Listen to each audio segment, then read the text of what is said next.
both made me look pretty weak, didn't they? They were both good speeches. And thanks to both of you for sharing those thoughts. Is there anyone else that wanted to take just a couple minutes? We don't have a lot of time. So Brad Strauss.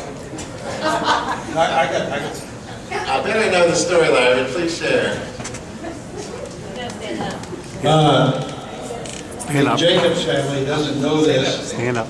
but Introduce yourself. I'm Larry Strauss, husband of Shirley Strauss. Sandy is Shirley's sister. Neil and Sandy are my brother-in-law and sister-in-law. Evan's my nephew, and Sarah is my niece. And people don't know this, before Neil proposed to Sarah, he met Neil. And Neil and Sandy wanted to make sure that he was the right guy. So Neil and Sandy made him take the LSAT, the ACT, and SAT, and then check the scores. But the one thing that really puzzled me about Sarah and Maury were the fact, you know, they're going to South Africa on their honeymoon. So Sarah called me up and asked me if I would send a monetary gift. And I was puzzled by it, but I said I would.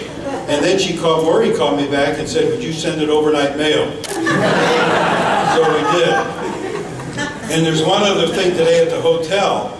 I saw Maury with the Salvation Army. The truck was in front of the hotel, and he was giving all his civilian clothes to the Salvation Army. And I said, what are you doing? He said, well, you know, Sarah's going to work at Parkland, so I'm buying an all scrubs wardrobe so she can feel at home when she leaves the hospital, which I thought was very good. But I want to thank, and a big applause for both families for this wonderful event. Thank you all.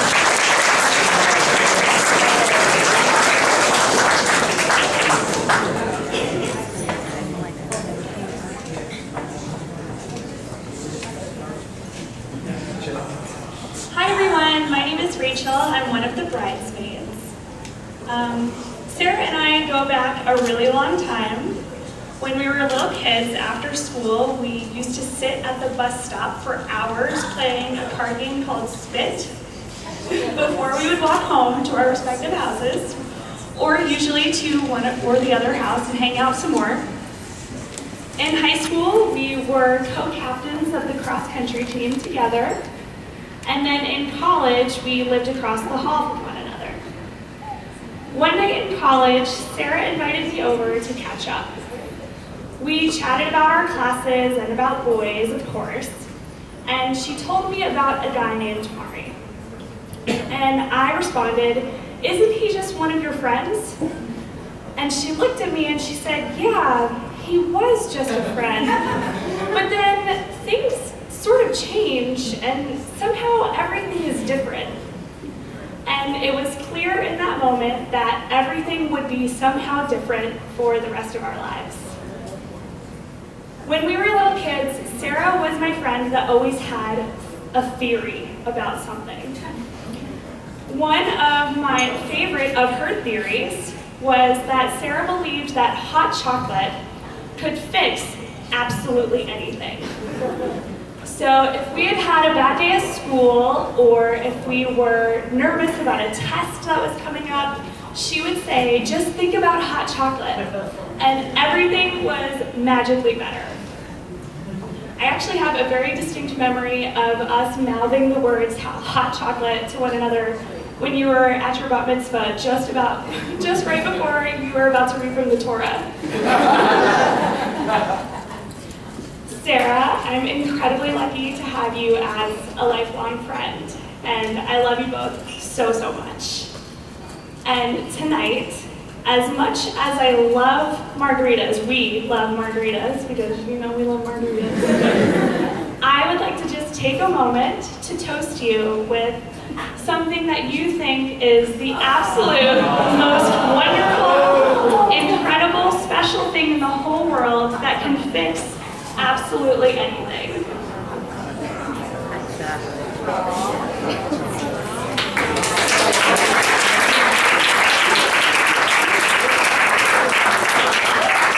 Cheers, y'all.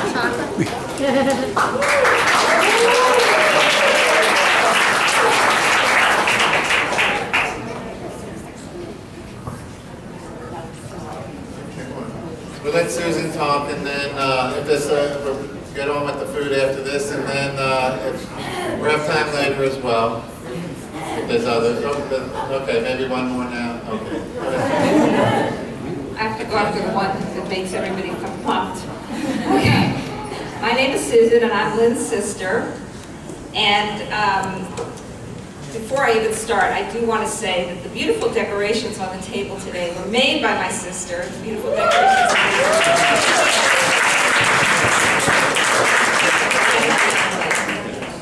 Okay. I wanted to say a few words to Mari and Sarah from the Florida family. Mari, growing up, you were one of the sweetest, kindest, and most compassionate kids there ever was. You were wise beyond your years, and those qualities have followed you into adulthood. All the Florida cousins remember the fun you all had at the sleepovers at Bubby and Papa's house. You were a whiz kid at all the Super Mario games and anything on the computer. And Marisa and I were very jealous and envious of that, for sure. And it was so cute to all of us Floridians and St. Petersburg family when you all came to visit, and how you and Aaron both just marveled at the common garden lizards that no Floridian would even think twice about. And who could forget Boyzilla Charlie and Papa's Donald Duck voice? But the very best, the one thing you could never get enough of, was Mr. Rogers. You were his #1 A1 fan. When he came on TV, you would wake up from your nap and run into the room to sing and dance along with the theme song. Now you are the first of Bubby and Papa's grandchildren to get married, and we are all so happy for both of you. You and Sarah fit together so well, and what a great couple you are. In the spirit of Tikkun Olam, you have both chosen professions in which the work that you do benefits others. This is one of the things that makes you so special as a couple. It's as if there's a sparkle around you both whenever you're together. We hope that you will always keep that sparkle in your relationship. We wish you a hearty Mazal Tov, and we hope that each anniversary that you share will be even better than the last. We love you both.